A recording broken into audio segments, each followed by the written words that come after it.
Good day everyone! For today's video, you will learn how to add integers with the same signs. This video features an instructional material which has two types of tiles. One tile has a smooth surface while the other one has a rough surface.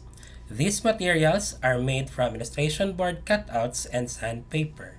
The tile with the smooth surface represents the positive integer, while the tile with the rough surface represents the negative integer. Let's get started. Remember, in adding integers with the same signs, we consider two cases. These cases are when both numbers are positive and when both numbers are negative. Let's start with the case when both numbers are positive. So we have an example.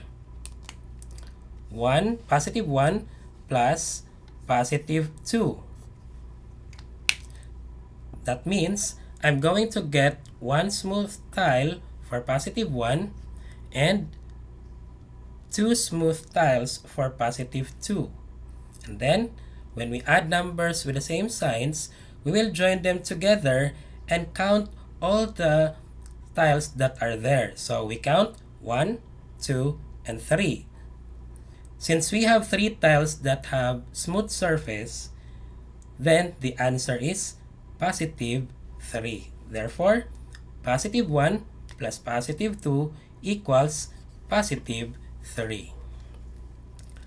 Let's consider the next example.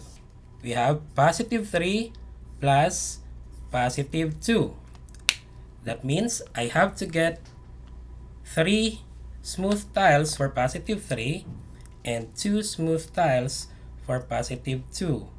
Then, we join all of these tiles together and count all of the tiles that are there. So we have 1, 2, 3, 4, and 5.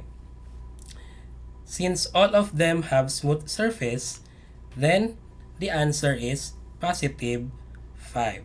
Therefore, positive 3 plus positive 2 equals positive 5.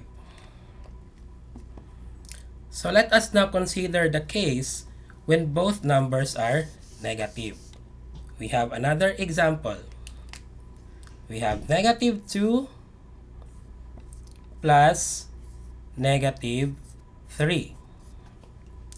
That means we have to get 2 rough tiles for negative 2 and 3 rough tiles for negative 3.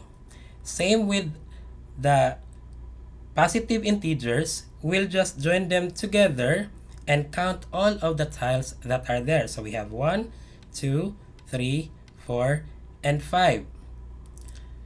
But we have 5 tiles with rough surface.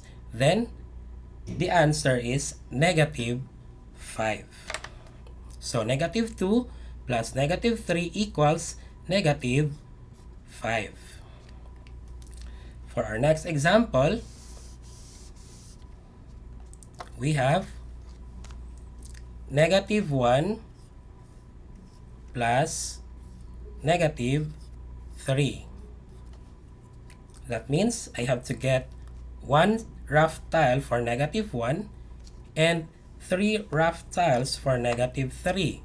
So, we'll join them together and count all of the tiles that are there. We have 1, 2, 3, and 4. But since all of them have rough surface, then our answer is negative 4. Therefore, negative 1 plus negative 3 equals negative 4.